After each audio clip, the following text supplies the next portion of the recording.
Moyen d'évacuation. À ce moment-ci, je pense que ça serait un bon moment pour prendre une pause si vous trouvez que si vous commencez à être fatigué un peu, là, on change comme de sujet un peu. Là, la dynamique va être un peu différente de ce qu'on vient de faire, donc ça serait le moment propice pour prendre une pause et revenir un peu plus tard. Par la magie de l'enregistrement, moi, je vais tout simplement continuer à parler. Vous avez seulement à appuyer sur pause pour aller prendre une petite collation. Donc, moyen d'évacuation. On va avoir quelques définitions. Les définitions dans le code sont souvent longues et arides. Moyen d'évacuation, donc c'est une voie continue d'évacuation permettant aux personnes qui se trouvent à un endroit quelconque d'un bâtiment ou d'une cour intérieure d'accéder à un bâtiment distinct, à une voie de circulation publique, à un endroit extérieur découvert non exposé au feu provenant du bâtiment et donnant accès à une voie de circulation publique comprend les issues et les moyens d'accès à l'issue. Donc, qu'est-ce que ça veut dire en gros? Ça veut dire que un moyen d'évacuation, c'est d'un endroit quelconque du bâtiment. Vous imaginez-vous au fond d'une classe au cégep. Vous partez du fond de la classe, vous allez jusqu'à la porte, vous prenez le corridor, vous allez dans l'escalier d'issue, vous descendez, vous sortez à l'extérieur, ou vous prenez la passerelle et là vous vous retrouvez dans le bâtiment A et vous êtes dans un bâtiment distinct. Donc, en gros, c'est un moyen permettant de se sauver d'un éventuel incendie. Qu'est-ce qu'une issue? Donc, l'issue, c'est une partie d'un moyen d'évacuation. Ça peut être une porte extérieure.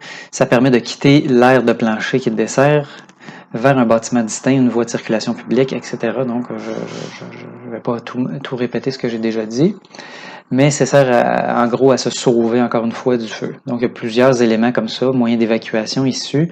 Ça va devenir de plus en plus familier à mesure que vous allez travailler avec le code. Pour l'instant, ça fait beaucoup de définitions. Donc, généralement, une issue, c'est soit une porte qui donne directement à l'extérieur, quand on est dans un bâtiment d'un étage, par exemple, soit une porte qui donne dans un escalier. Cet escalier-là mène directement à l'extérieur. Si vous êtes dans votre logement, vous ouvrez la porte et vous êtes dans un corridor, ben, votre porte de logement, ce n'est pas une porte d'issue. Vous n'êtes pas encore rendu dans l'issue. L'issue, ça va être la porte de l'escalier qui va vous mener à l'extérieur.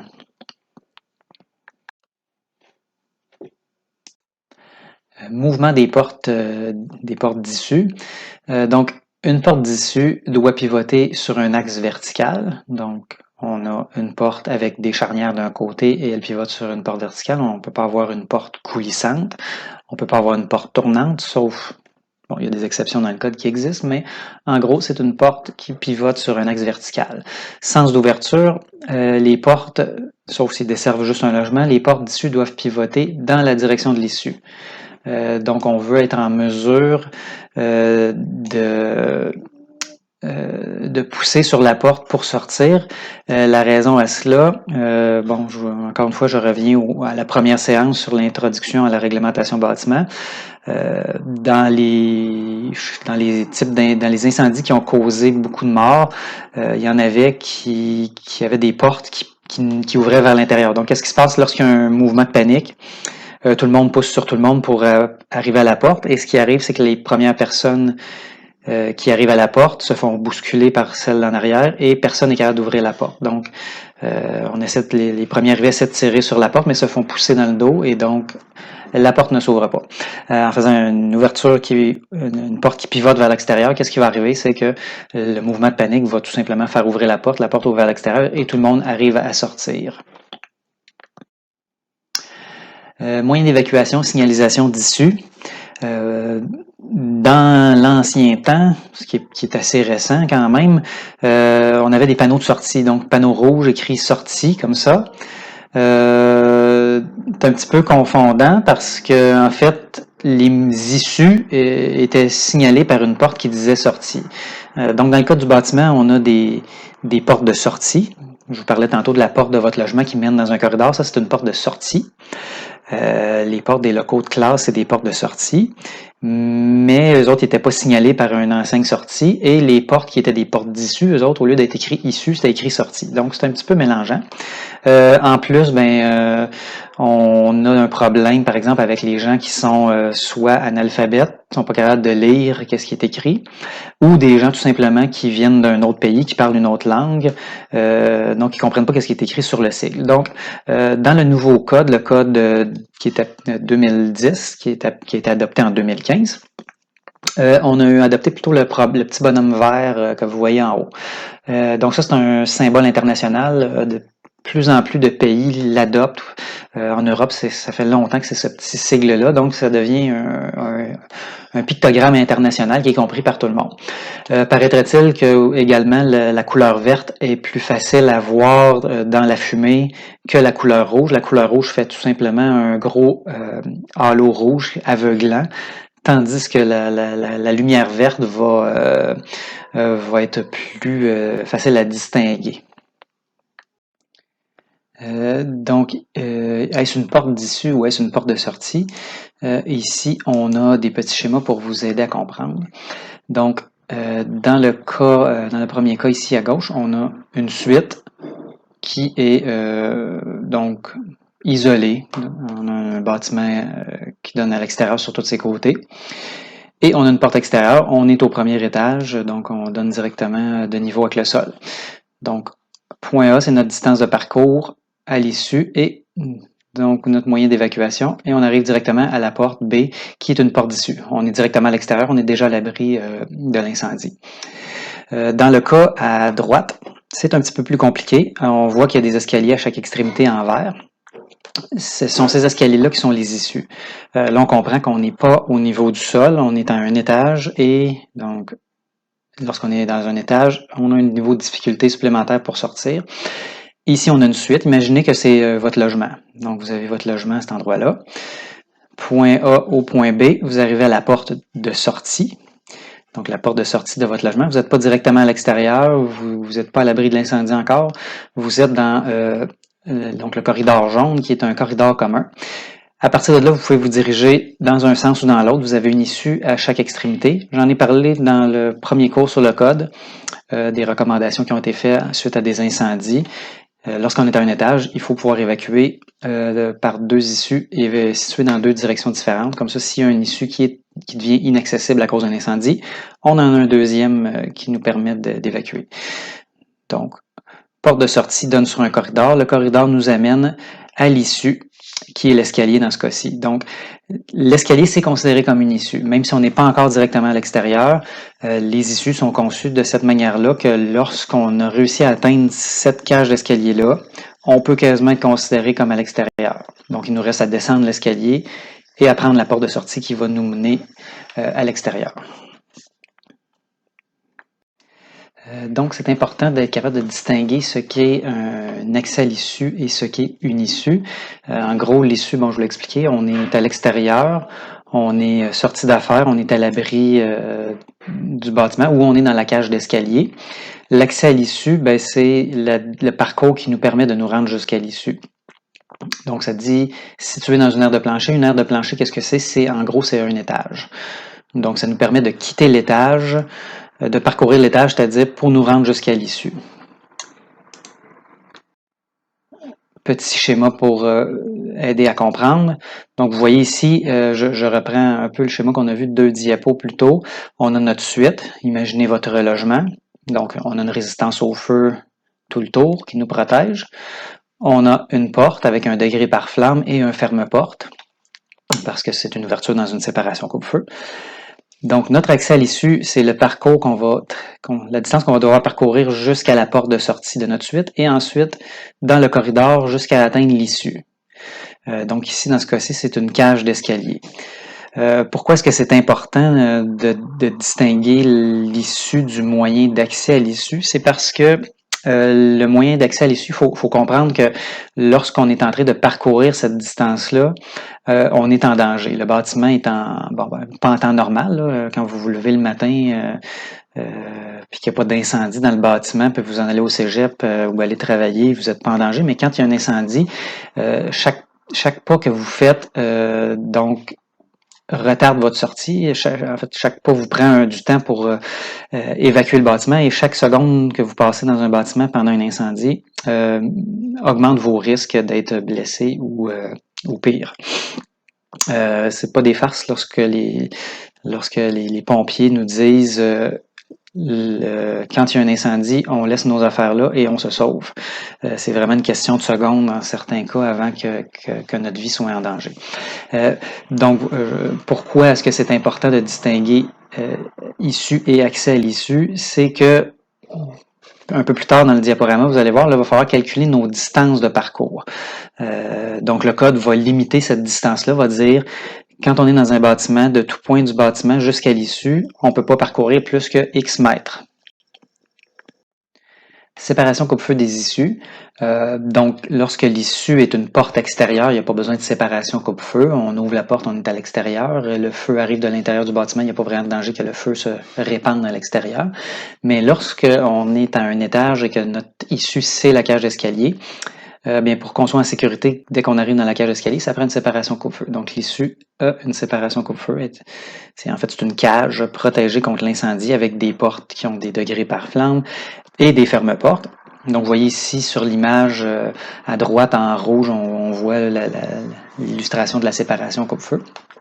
En gros, sans rentrer dans le détail, autant dans la partie 3 que dans la partie 9, on dit que une issue doit avoir le même degré de résistance au feu que le plancher qu'il traverse. Donc, en gros, l'escalier fait des trous dans le plancher. C'est pour réussir à passer l'escalier. L'escalier, c'est un puits vertical, donc qui traverse tous les planchers de l'édifice.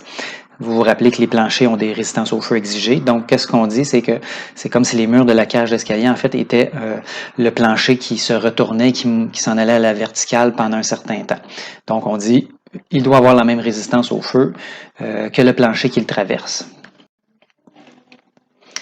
Les corridors communs. Donc, les corridors communs, c'est le corridor que vous utilisez en sortant de votre logement pour atteindre l'issue. Ce corridor-là est considéré comme, ce n'est pas une issue, c'est un moyen d'évacuation. Donc, on donne le terme de corridor commun. Corridor commun, c'est un terme spécial, c'est pas juste un corridor. C'est un corridor qui résiste à l'incendie. Vous sortez de votre logement. Votre logement, c'est une cage résistante au feu. Vous vous en allez dans le corridor. Le corridor est également résistant au feu parce que là, il faut que vous compreniez que si le feu est pris dans un logement voisin, vous allez peut-être devoir passer devant ce logement-là pour vous rendre à l'issue. Donc, le corridor va protéger, va être résistant au feu aussi. Donc, habituellement, les corridors communs doivent avoir une résistance au feu de 45 minutes. Sauf dans les cas où le bâtiment est protégé par gicleur. Si le bâtiment est protégé par gicleur, sauf dans les cas des habitations, donc dans votre bloc à logement, ça ne change rien, mais dans certains cas, le corridor n'aura pas besoin de résistance au feu. On considère que les gicleurs sont une protection suffisante pour assurer la sécurité pendant qu'on se déplace dans le corridor commun. Nombre de sorties ou d'issues. Nombre de sorties d'issues, distance séparant les issues s'il y en a plus d'une, et distance de parcours. Je vous mentionnais que ça prend toujours 2 issues pour évacuer, de manière à ce que si une des issues devient inaccessible à cause d'un incendie, il nous reste une deuxième option pour évacuer. C'est pas tout à fait vrai. C'est pas toujours vrai. En fait, lorsqu'on a des pièces qui sont petites ou des suites qui sont petites, ici, la distance de parcours, donc je vous mentionnais la distance que l'on doit parcourir d'un point quelconque du bâtiment jusqu'à l'issue. Si cette distance-là n'est pas trop élevée, le code nous permet d'avoir une seule issue. Donc, ça dépend de l'usage. Par exemple, dans le groupe C, sauf dans le cas des logements, 100 mètres carrés et maximum 15 mètres. C'est quand même pas beaucoup, 15 mètres. Là. On s'entend que faut vraiment que ça soit une petite pièce. Groupe D, donc les édifices à bureaux, on peut aller jusqu'à 200 mètres carrés pour la pièce, donc la suite. Donc le bureau en tant que tel, l'entreprise, et 25 mètres de distance de parcours. Donc ensuite, groupe E, 150, 15, groupe F2, 150 mètres carrés, 10 mètres de distance de parcours, etc. Le même tableau existe aussi dans la partie 3, pas exactement le même, mais un tableau semblable. Donc superficie et distance de parcours en fonction des usages. Donc tout ça est toujours dans le but d'avoir la permission d'avoir seulement une porte de sortie. Par contre, dans la partie 3, on est un peu plus sévère. Donc, si un nombre de personnes supérieur à 60, donc le nombre de personnes autorisées est d'au plus 60. Si on a plus que 60 personnes, on doit avoir un deuxième moyen d'évacuation, même si on respecte les superficies et les distances de parcours. Dans la partie 3 également, donc vous rappelez que dans la partie 3, on peut avoir des bâtiments giclés. C'est pas toujours le cas, mais parfois les bâtiments sont giclés. Dans la partie 9, sont jamais autorisés, sont jamais exigés avec gicleur, mais dans la partie 3, parfois on va exiger des gicleurs. Si c'est le cas, on a des superficies qui sont données. Et la distance de parcours est toujours à 25 mètres. Donc, parfois, c'est avantageux. Mais en fait, si c'est giclé, on a un avantage. Évidemment, les gicleurs sont un système de sécurité incendie assez efficace. Donc, on a une espèce d'allègement dans les superficies distance de parcours pour certains cas. Lorsqu'on ne se qualifie pas pour l'allègement qui nous permet d'avoir une seule sortie, donc lorsque 2 sorties sont exigées, le code va exiger une distance sécuritaire pour séparer les 2 sorties une de l'autre. Évidemment, on passerait un peu à côté de l'esprit du code si le code nous exige 2 sorties, mais on mettait 2 portes côte à côte avec 6 pouces de distance l'une avec l'autre. Donc l'esprit du code, c'est que les deux, si on exige 2 sorties, c'est que les 2 sorties soient suffisamment éloignées l'une de l'autre pour que si une devient inaccessible en cas d'incendie, la deuxième demeure une option viable pour qu'on puisse évacuer. Donc le code demande habituellement une distance qui équivaut à une fraction de la plus grande diagonale de l'espace. Donc, on prend D, qui est la plus grande diagonale de l'aire de plancher, et on la divise par 3. Il faut au moins qu'il y ait un tiers de cette distance-là, donc qui sépare les 2 portes. À ce moment-là, on juge que notre distance entre les 2 issues est sécuritaire, la distance entre les 2 sorties est sécuritaire. Même chose pour les issues.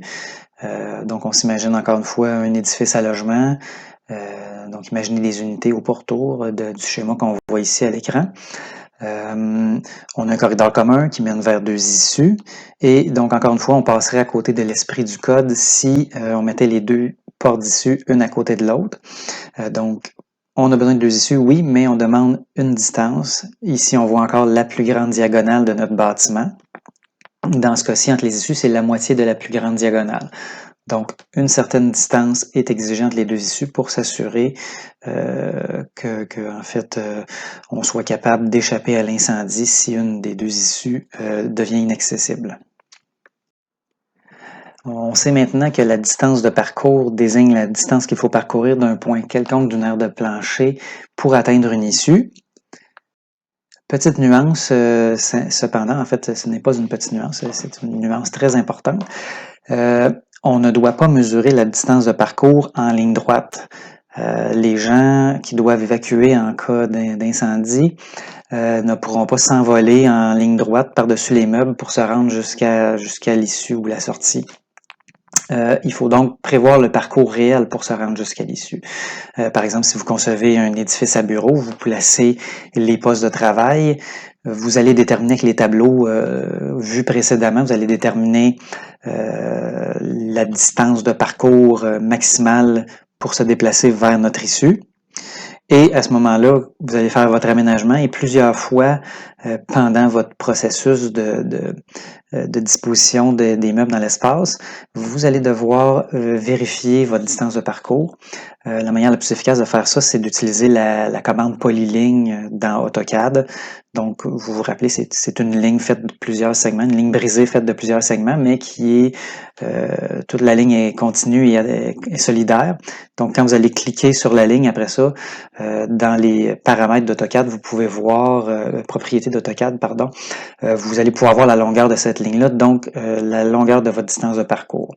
C'est vraiment quelque chose qui est très important de faire de manière régulière lorsqu'on conçoit un espace. Il faut se rappeler d'aller vérifier constamment notre distance de parcours pour s'assurer qu'on respecte le code.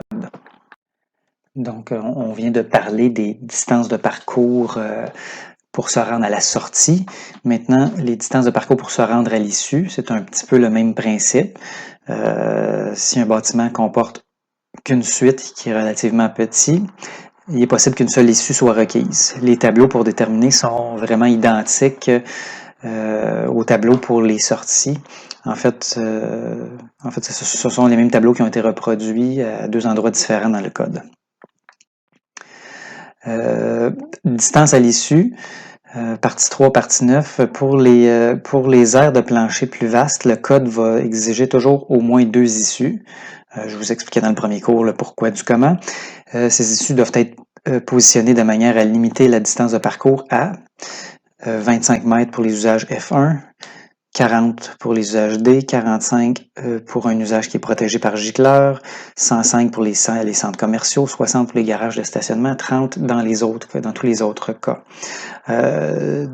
Donc, vous vous rappelez qu'on doit mettre une certaine distance entre les deux issues. Donc, la moitié de la plus grande diagonale de l'aire de bâtiment, de l'aire de plancher. Il faut qu'il y ait au moins cette distance-là entre les issues pour éviter que les deux issues soient trop proches. Si l'incendie se déclare près d'une des issues, donc on est capable d'atteindre l'autre parce qu'il y a une certaine distance, mais il faut également s'assurer que d'un point quelconque de l'aire de plancher, l'usager n'aura pas une trop grande distance à franchir pour réussir à atteindre une de ces deux issues-là. La distance autorisée est généralement plus grande du fait qu'il y a plus d'une issue disponible pour évacuer les lieux. Nombre de personnes, donc comment déterminer le nombre de personnes dans un bâtiment. Encore une fois, ici, on change un peu de registre. Il ne reste pas beaucoup de diapos à la présentation, mais ça serait peut-être un bon moment pour faire une pause encore une fois, histoire de vous aérer un peu le cerveau. Là. Tout ça est... pour les débutants, le code, c'est quelque chose de vraiment complexe. Donc, sentez-vous à l'aise de faire une petite pause à ce moment-ci. Donc, la pause est finie, on continue. Donc, déterminer le nombre précis d'occupants, c'est un enjeu majeur dans une analyse réglementaire. En fait, ça permet de déterminer le nombre d'issues. Premièrement, on a vu que dans certains cas, lorsqu'on a plus que 60 personnes, ça prend deux portes de sortie automatiquement. Mais également pour le nombre d'issues, plus il y a d'usagers, plus ça va prendre d'issues. Et pour le nombre de toilettes aussi, un enjeu très important lorsque vous concevez dans vos cours de projet commercial, de planification, lorsque vous allez planifier votre espace, vous allez avoir besoin de connaître le nombre de toilettes et le nombre de toilettes est directement fonction du nombre de personnes, du nombre d'usagers dans l'espace. Autre subtilité, le nombre d'occupants est fonction de l'usage de l'espace et on parle bien ici d'un usage réel de l'espace et non de l'usage principal du bâtiment. Donc, je vous ai appris dans le premier cours, Introduction à la réglementation bâtiment, à distinguer qu'est-ce qu'un usage principal et qu'est-ce qu'un usage secondaire. Eh bien, ici, c'est une des utilités très importantes de cette distinction-là. C'est que dans l'espace, il va falloir déterminer vraiment l'usage réel du bâtiment. C'est-à-dire, si je reprends mon usage principal hôpital, lorsque je vais être à l'étage des chambres des patients, je vais avoir une manière de calculer qui va être dans la fonction hôpital. Mais lorsque je vais arriver à la cafétéria de l'établissement, je vais avoir une autre façon de calculer qui va être l'usage réel de la cafétéria, donc qui va être un usage A2. L'usage principal du bâtiment demeure du B, établissement de soins et détention. Donc, le restaurant, c'est du B parce qu'en fait, il n'est pas un usage principal, il est un usage secondaire, mais lorsqu'on va vouloir calculer le nombre de personnes, on va considérer comme un usage A. Donc, cafétéria, restaurant, etc. Autre exemple que je peux donner, lorsqu'on va calculer le nombre de personnes dans le département de design au Cégep Garneau, on va considérer les classes du Cégep comme du A2, établissement de réunion, mais on va considérer les bureaux des profs comme étant du D, établissement d'affaires, ce qui va réduire considérablement le nombre d'occupants. On va considérer beaucoup de personnes dans des classes, donc beaucoup d'étudiants collés les uns sur les autres, et les bureaux de professeurs, c'est un peu plus aéré, donc le nombre de personnes moindre. Je vous donne un exemple ici de calcul de nombre de personnes. Donc, j'ai un plan d'un restaurant que j'ai numérisé et je me suis amusé à déterminer les différentes sections pour déterminer le nombre de personnes. Donc, on voit, je vais aller chercher mon petit pointeur laser ici, locaux à siège fixe. Ça, vous allez trouver ça dans le tableau 3.1.17.1 qui est situé juste après la diapo. Donc, locaux à siège fixe, ça nous donne un certain nombre de personnes. Donc, je ne vais pas considérer tout le local comme un local à siège fixe. Ici, vous voyez, on a des banquettes. J'ai fait ma superficie pour déterminer les banquettes. Et ici, banquette encore, et on a le bar, où est-ce que c'est des places fixes. Ensuite, en bleu, locaux avec table et siège amovibles. Donc, vous voyez ici, j'ai mis les endroits où est-ce que j'avais des tables qu'on pouvait déplacer. J'ai pas mis tout l'espace du restaurant. Vous voyez que je me suis conservé des circulations. Les circulations, il n'y a personne dans ces espaces-là. Bureau, il y a le bureau de la direction du restaurant, l'administration. Donc, ça, c'est un certain nombre de personnes par mètre carré, différent des autres usages. La cuisine commerciale ici. Donc, ça aussi, un certain nombre de mètres carrés qu'il faut considérer par personne. Et locaux de stockage. Donc, ici, j'ai considéré le garde-manger du restaurant et l'espace chambre froide. Je n'ai pas considéré les toilettes comme étant un usage. La toilette, en fait, pour calculer le nombre de personnes dans le restaurant, on va utiliser les usages qu'on a aux endroits où il va y avoir les usagers. Et la toilette, ce qu'on comprend, c'est que c'est forcément une personne, un client du restaurant ou un employé du restaurant qui va être à la toilette. Donc, ça n'aura pas d'influence sur le nombre de personnes dans le restaurant. Ici, vous voyez, on a la salle des employés. Donc, mon plan est en anglais, là, staff quarter. Mais la salle des employés, pourquoi je n'ai pas considéré ça comme une salle de réunion? En fait, les employés sont dans la cuisine. Quand ils prennent leur pause, ils se déplacent vers la salle des employés, mais à ce moment-là, ils ne sont plus dans la cuisine. Donc, la salle des employés ne vient pas avoir pour effet d'augmenter le nombre de personnes.